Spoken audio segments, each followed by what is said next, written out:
Hello అండి. అందరికీ నమస్కారం. నేను మీ హర్షిని. ఈరోజు కథ ఏంటో ఇప్పుడు చూద్దాం. చేతులకు, నోటికి, ముక్కుకు రకరకాల రంగు గుట్టాలు వేలాడుతున్న సన్నటి, పొడవాటి, బక్క చిక్కిన శరీరాన్ని సావిత్రిగా గుర్తించడం చాలా కష్టమైందామెకు. పూలు, ముళ్ళతో పాటు విరిగి, వాడి ఎండిన చెట్టు కొమ్మలాగుందామె. దిగులుగా నిట్టూరుస్తూ వార్డు గదిలోంచి బయటకొస్తుండగా, మేడం మీకేమవుతారు అని అడిగింది నర్సు. కజిన్, మా పిన్ని కూతురు అంటూ ఓ అబద్ధాన్ని చకచకా చెప్పేశాక, ఎన్నాళ్ళ నుంచి ఇలా అడిగిందామె. 4 నెలలు దాటాయి. మీరే మొదటి విజిటర్ అంది నర్సు. అదేమిటి, కొడుకు కూతురు రాలేదా విస్తుపోయింది నర్సు. ఫైల్ తిప్పుతూ, వాళ్ళను కూడా విజిటర్స్ కిందే చేర్చాలండి. మొదట్లో 2-3 సార్లు వచ్చిపోయారు అంది. హాస్పిటల్లోంచి బయటకొచ్చి ఆటో ఎక్కిందామె. ఇలా ఈ ఊర్లో బాహాటంగా తిరగటం సాధ్యం కాని పాత రోజులు గుర్తుకొచ్చాయామెకు. ఎప్పుడు తలదాచుకోవాలన్నా సందేహించకుండా ఈ ఊరొచ్చి సావిత్రి ఇంటిని చేరుకోవడం జ్ఞాపకం వచ్చింది. ఇన్నేళ్ల తర్వాత, ఇన్ని మార్పుల తర్వాత కూడా ఆశ్రయాన్ని వెతుక్కుంటూ మళ్ళీ సావిత్రి దగ్గరికే వచ్చింది. కానీ ఇప్పుడు ఆమె హాస్పిటల్లో సావిత్రి అద్దె ఇంట్లో ఉన్నప్పుడు కూడా ఈ ఊరు వచ్చింది. అప్పుడు చాలాసార్లు చాలా రోజుల పాటు ఉండిపోయింది. ఆమె సొంత ఇల్లు కట్టుకున్న తర్వాత మాత్రం ఓసారి హడావిడిగా వెళ్ళిపోవాల్సి వచ్చింది. గోదావరి జిల్లాలో ఆఫీసర్ల కిడ్నాపులు, ఇక్కడ దగ్గరలో ల్యాండ్మైన్ పేలుడుతో జీప్ ఒకటి ధ్వంసం కావడం, పోలీసుల గాలింపులు పెరగటం. అప్పుడు కూడా సావిత్రి మాట వరుసకైనా వెళ్ళిపోమనలేదు. పర్వాలేదని వారిస్తున్నా తానే వెళ్ళిపోయింది. ఆటో ఇంటి ముందు ఆగింది. వరండా ఇనుప గ్రిల్ తలుపుల కల్లిన చిక్కటి ఇనుప మెష్లోంచి లోపల చీకటి మాత్రమే కనిపిస్తుంది. బాగా మాసిపోయిన కాలింగ్ బెల్ను నొక్కిందామె. 2 సార్లు బెల్ నొక్కిన తర్వాత తలుపులు తెరుచుకున్నాయి. చీమిడి కారుస్తున్న చంటిపిల్ల నెత్తుకున్న యువతి విసుగ్గా చూస్తోంది. నేను అనసూయ, సావిత్రి నా కజిను అని పరిచయం చేసుకుందామె. ఆ యువతి అయితే ఏంటన్నట్టుగా చూస్తోంది. అనసూయ చొరవగా ముందుకు అడిగేసి, అనిల్ లేడా అని అడిగింది. లేడు, ఆఫీస్ అట్నే హరే రామ హరే కృష్ణ గుడికెళ్ళి. వరండాలోని ప్లాస్టిక్ కుర్చీలో కూర్చోబోతున్న అనసూయ అలాగే ఆగిపోయి, గుడికా అని పెద్దగానే అరిచింది. తర్వాత, వచ్చేదాకా వెయిట్ చేస్తానులే, నువ్వు అనిల్ భార్యే కదా, నీ పేరు అని అడిగింది విష్ణువందన. అందా యువతి బిక్క మొహం వేసుకొని. కొంచెం నీళ్ళిస్తావా వందన అంది అనసూయ చొరవగా.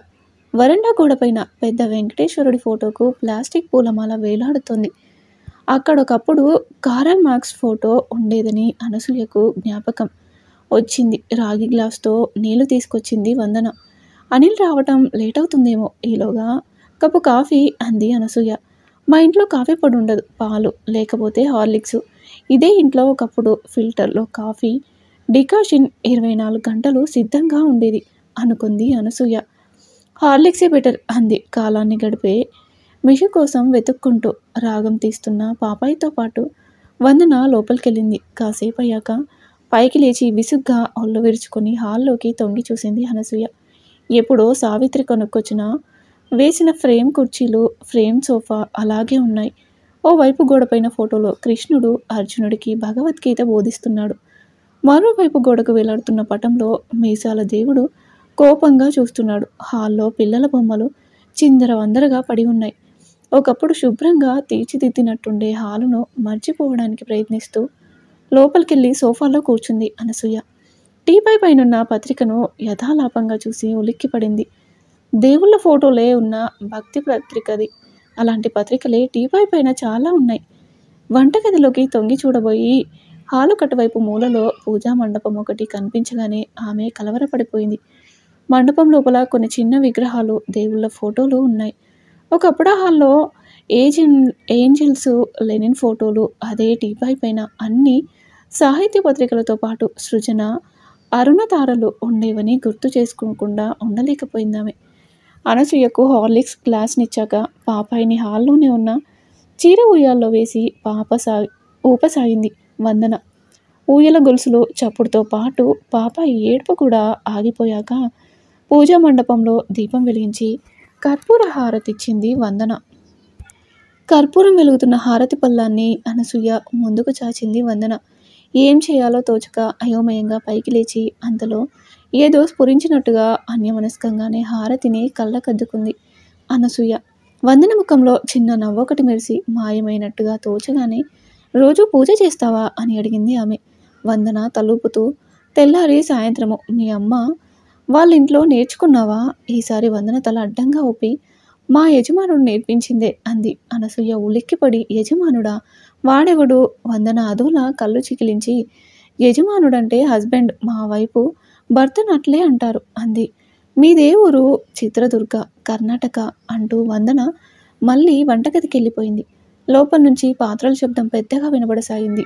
8 గంటలు దాటాక ఇంటి ముందు స్కూటర్ ఆగింది. లోపలికి వచ్చిన యువకుడు హాల్లో కొత్త వ్యక్తి కనిపించగానే ఆగిపోయి ముఖం చిట్లించాడు. అతడిలో చిన్నప్పటి పోలికలు వెతుకుతూ నువ్వు అనిలే కదా? నేను మీ అమ్మ ఫ్రెండుని అనసూయ. 20 ఏండ్లకు పైగా అయింది. నువ్వు నన్ను చూసి చిన్నప్పుడు నాతో క్యారమ్స్ ఆడేవాడివి అని పరిచయం చేసుకుంది అనసూయ. అతడు ఆమె వైపు కాసేపు పరీక్షగా చూసిన తర్వాత వంటగదిలోకి వెళ్ళాడు. లోపల వాళ్ళు మెల్లగా మాట్లాడుకుంటున్నా అతడి గొంతులో విసుగు, ఆమె గొంతులో గాబరా స్పష్టంగానే వినిపించాయి అనసూయకు. కాసేపటి తర్వాత అతను హాల్లోకి వచ్చి కుర్చీలో కూర్చుంటూ నేను వెంటనే పోల్చుకోలేకపోయాను. ఏ పని పైన వచ్చారు ఈ ఊరు అని అడిగాడు ముభావంగా. ఆఫీస్ పని నీకు గుర్తులేదేమో, నేను సావిత్రి క్లాస్మేట్లం. సొంతింటికి వచ్చినట్టుగా తరచుగా వచ్చేదాన్ని ఇంటికి. అప్పుడు ఈ ఇల్లు ఇలాగుండేది కాదనుకో అంది. అంతలో నోరు జారాననుకుని నాలుగు కరుచుకుంటూ అంత సులభంగా ఆ ఇల్లింత దారిలోకి రాలేదులేండి అన్నాడతను ముఖం మార్చుకుంటూ. కొంపతీసి మీరు బ్రాహ్మణులు కాదు కదా? నాదా కులమా అని కొనిగాక నేను మతాన్ని కూడా వదిలేసి చాలా రోజులైపోయింది అంది అనసూయ తడబడుతూ. నేను దేన్ని వదలను. అతడి గొంతు గంట మోగింది. మా నాన్నది పలనాటి వీర విద్యావంతుల కులం. మిగిలిన హరిజనుల్లాగా కాదు మేం వీర వైష్ణవులం. మా నాన్న మా తాత మా వారసత్వాన్ని పాడు చేసి పారేశారు. మా పూర్వీకులు వీరగాథలు పాడడంలో మొనగాళ్ళు. వీరపూజ మా ప్రాణం. ఇప్పుడు దాన్ని అందుకోవాలంటే కష్టంగానే ఉంది అన్నాడతను పోట్లాడుతున్న ధోరణిలో. మీ అమ్మదా కులం కాదు అని అనసూయ వారించపోయింది. ఆ ఫార్వర్డ్ కులం అహం ఆమెను వదల్లేనందుకే అతను విరుచుకుపడ్డాడు. మీ నాన్న అదే అనేవాడు. వాళ్ళు విడిపోయాక అనసూయ సాలోచనగా తల విదిలించింది. ఆయన ఎప్పుడూ కరెక్టే, ప్రాక్టికల్. గాల్లో సాం చేయడు. మీరెప్పుడు కలిసారా ఎన్నో చివరిసారిగా ఆ సంఘాల్లో సభ్యుడు కావడం చేతనే సత్యనారాయణరావుకు సావిత్రి పరిచయమైంది. అతగారిని పెళ్లి చేసుకోవడం ఆమెకెప్పుడంతో గొప్పగా ఉండేది. పెళ్ళయ్యాక కూడా ఇంటికి అతిథిలాగే వచ్చి వెళ్ళేవాడతడు. ఎన్నికలు వచ్చినప్పుడు తననే అభ్యర్థిగా నిలబెట్టమని పార్టీ వాళ్ళతో పట్టుబట్టాడు. అది కుదరకపోయినప్పుడు ఇంకో పక్షంలో చేరాడు.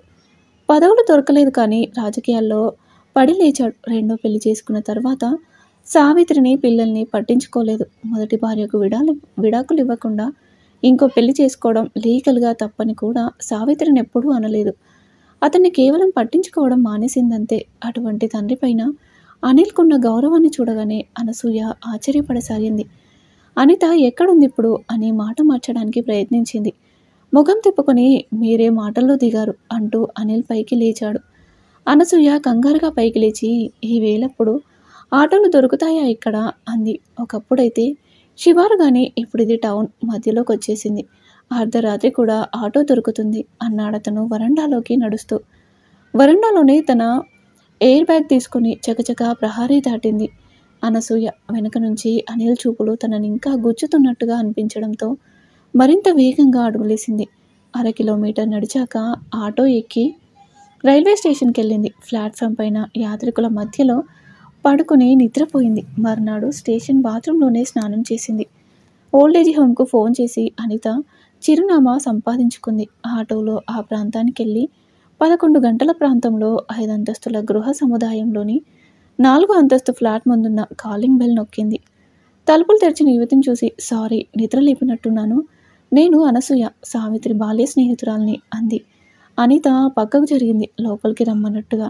సన్నటి వరండాలో ఉన్న కాస్త స్థలంలో రకరకాల చెప్పులు, రకరకాల సైజుల బూట్లు ఉన్నాయి. హాల్లో పెద్ద సోఫా, ఎదురుగా ప్లాస్మా టీవీ, మూలల్లో ఇండోర్ మొక్కలు, పల్చటి రంగుతో మెరుస్తున్న గోడలకు మోడర్న్ పెయింటింగ్ పటాలు, కిటికీలకు రంగు తెరలు. కూర్చోండి, రాత్రి లేటుగా పడుకున్నా ముఖం కడుక్కొని వస్తాను అంది అనిత లోపలికి వెళ్తూ. సోఫాలో కూర్చొని టీపాయ్ పైన పత్రికలు తిప్పసాగిందామె. Debonair Vogue Femina black coffee అలవాటేనా ఆంటీ అంటూ ఓ కప్పు అనసూయకిచ్చి తన కాఫీ కప్పును చేత పట్టుకొని ఎదురుగా కుర్చీలో కూర్చుంది అనిత. కాఫీ తాగుతూ, నేను సావిత్రి ఒకే స్కూల్లో చదివాం. ఉద్యోగం వచ్చి మీ అమ్మ ఈ ఊరొచ్చేశాక కూడా నేను చాలాసార్లు వచ్చాను మీ ఇంటికి. అప్పుడు నువ్వు చాలా చిన్నదానివి. నన్ను మీ అన్నే పోల్చుకోలేకపోయాడు అంది ఆమె. అక్కడికి వెళ్ళొస్తున్నారా? వాడున్నాడా ఇంట్లో అంది అనిత చివాలున తల పైకెత్తి కోపంగా. అనసూయ తలూపింది. మీరెళ్ళినప్పుడు ధ్యానంలో ఉన్నాడా లేకపోతే తపస్సా అడిగింది ఆమె వ్యంగ్యంగా. గుడికెళ్ళాడంది భార్య. తర్వాత వచ్చాడు. ఆ ఇల్లంతా తనదేనన్నాడా మీతో కూడా? అనసూయ అయోమయంగా చూసి, నేనక్కడున్నది కాసేపే, ఉన్నంతసేపు పలనాడు వైష్ణవులు పూజలు అన్నాడేవేవో అంది. వాడో పెద్ద ఎంసీపీ, ఆస్తంతా మగాళ్ళదేనంటాడు. ఆడవాళ్ళకు వాటా ఇవ్వడమే తప్పంటాడు. కులాల మూల సూత్రాలేవో ఉన్నాయట. అది తెలుసుకోకపోతే ముందుకెళ్ళలేమంటాడు. వాడే ఎక్కడో స్ట్రక్ అయిపోయాడని వాడికే తెలియదు. అది మీ అమ్మ ఇల్లు. నీ వాటా కోసం కోర్టుకెళ్ళొచ్చు. వెళ్లకుండా ఉంటానా? సొంత ఆస్తే ఉండకూడదంటారు కదా మీరంతా. ఇక ఇది నీ ఇల్లని ఎలాగంటావని అమ్మపైనే తిరగబడ్డాడు వాడు. ఆమె కిమ్మనకుండా ఇల్లొదిలిపెట్టి వెళ్ళిపోయింది. మరి నా వాటా సంగతి ఏమిటంటే జవాబు చెప్పదు. కోర్టుకెళ్తానని చెప్పే వాళ్ళను. దానికి మౌనమే. ఫ్లాట్ బాగుంది, మీ ఆయనేం చేస్తాడు అని అడిగింది అనసూయ ప్రసక్తి మార్చడం కోసం. ఇది నేను కొనుక్కున్న ఫ్లాట్, నేను డైవోర్స్ అంది అనిత నిక్కచ్చిగా. తర్వాత అమ్మ మీ గురించి ఎప్పుడూ చెప్పలేదు. ఈ ఊరికి ఏదైనా పనిపైన వచ్చారా అని అడిగింది అనసూయ అదోలా తలూపి. చాలా రోజుల పాటు నేను ఎక్కడ లేను. పోయిన సంవత్సరమే రమ్మంది మీ అమ్మ, కుదరలేదు. ఇప్పుడు మీ అమ్మేమో హాస్పిటల్లో అంది దగ్గొత్తికతో. అంతా స్వయంకృతాపరాధం. వెట్టిగో ఉందని వద్దన్నా వినకుండా వెళ్ళింది. ఆటో గుద్దేసింది. అవసరమైన వాటిలో పట్టింపు ఉండదు, అనవసరమైనవైతే వద్దన్నా వినదు. నాన్నలా చేసినా కోపడదు. ఆయనకేదే రోగం వచ్చిపోయాడు కానీ ఆయన ఇప్పుడు వచ్చినా కాదని ఉండదు. కొడుకునైనా అదుపులో పెట్టలేదు. వాడే వెతికి వెతికి ఆ పెళ్లి చేసుకున్నాడు. దానికి ఏమనదు. ఆడపిల్లనని నాకు మాత్రం అన్నిటికీ హద్దులు పెడుతుంది. నేను పెళ్లి చేసుకుంటానంటే కులము మతము అని గొడవ చేసింది. వాడు మంచోడు కాదని డైవోర్స్కి వెళ్తే వద్దంటూ అడ్డం పడింది. అంతా పాజిటివ్గా ఏం జరిగినా సరేనంటూ అనసూయ పెద్దగా నిట్టూర్చాక నీదేం ఉద్యోగం అని వాకప్ చేసింది. జాబ్ కాదు, ఎన్జిఓ. స్లమ్స్లో ఉండే డైవోర్సీలో ఆర్ఫన్లు ప్రాబ్లమ్స్ డీల్ చేస్తాం. ఎంత చేసినా తెమలనంత పని. 24 గంటలు సరిపోదు. 12కు మీటింగు. ఈసరికి అక్కడ ఉండాల్సింది. లేట్ అయిపోయింది. మాట్లాడుతూనే పైకి లేచి వరండాలోకి వచ్చేసింది అనిత. బ్యాగ్ తగిలించుకుని గబగబా తాను బయటకు వచ్చేసింది అనసూయ. ఆమె లిఫ్ట్ ముందుండగానే అనిత తలుపులు వేసుకున్న శబ్దం వినిపించింది.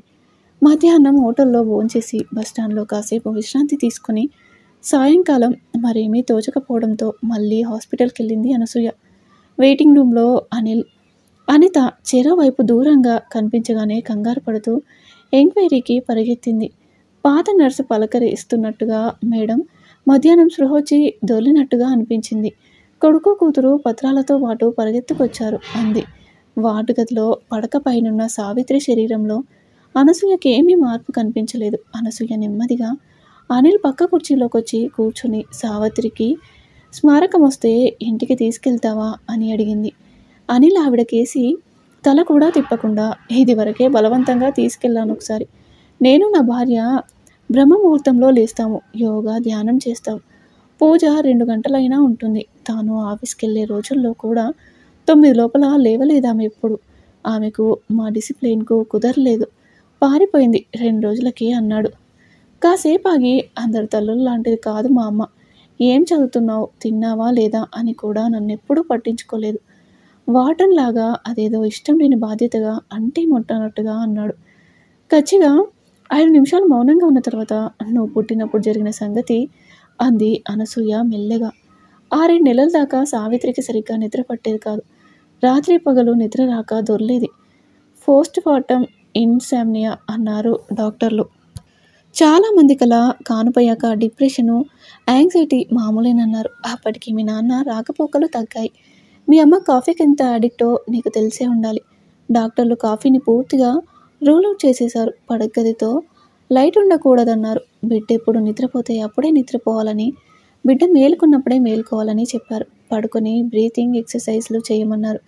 చివరకు సైకియాట్రిస్ట్ను కలవమన్నారు. ఏవేవో మందులిచ్చి వాటిని వాడకుండా నిద్రపోయే ప్రయత్నం చేయమన్నారు. అనిల్ ముఖంలో చెమటలు పుట్టాయి. అతడి పెదవులు వణకసాగాయి.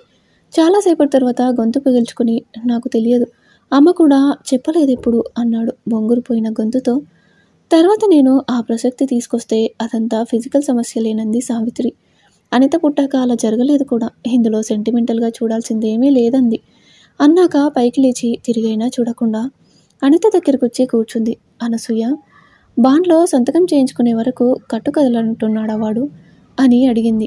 అనిత కోపంగా, మీ అమ్మకు స్మారకం వస్తే మీ ఇంటికి తీసుకెళ్తావా అనిత అంటూ అనసూయ అదే ప్రశ్నను సంధించింది. ఆమెకు మా ఇంటికి కుదరదులే ఆంటీ.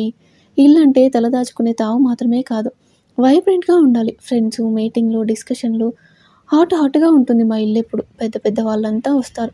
మా అమ్మలా పాజిటివ్గా నిర్లిప్తంగా ఉండేవాళ్ళు అక్కడ ఉండలేరు అంది అనిత. అనసూయ పెద్దగా నిట్టూర్చాక, నీకు మీ అన్నకు 5 ఏళ్ళు వచ్చేదాకా మీ అమ్మ ఒకే రకం బట్టలేసేది. ఎవరు అబ్బాయో ఎవరు అమ్మాయో తెలిసేది కాదు. కొన్నాళ్ళ తర్వాత నువ్వే గౌన్లు పావడలు కావాలని ఏడుస్తున్నావని, నీ గొడవ భరించలేకే ఆడపిల్లల డ్రెస్సులు తెచ్చిస్తున్నానని అంది సావిత్రి. ఇప్పుడు కూడా నీకు ఆ మోడర్న్ డ్రెస్సులపైన ఫ్యాషన్లపైన మోజు తగ్గలేదు. నీ తప్పేమీ లేదు. నీలాగే నేను సావిత్రి పొసెసివ్ అని, స్టాటిక్ అని అనుకున్నాను చాలా రోజుల పాటు. మాట్లాడుతూనే పైకి లేచి హాస్పిటల్ నుంచి బయటకు వచ్చి నేరుగా ఓల్డేజ్ హోమ్కి వచ్చేసింది అనసూయ. ఆఫీస్లోని ముసలి మేనేజర్ సులభంగానే గుర్తుపట్టాడు. మేడం చాలాసార్లు చెప్పారు మీరు వస్తారని.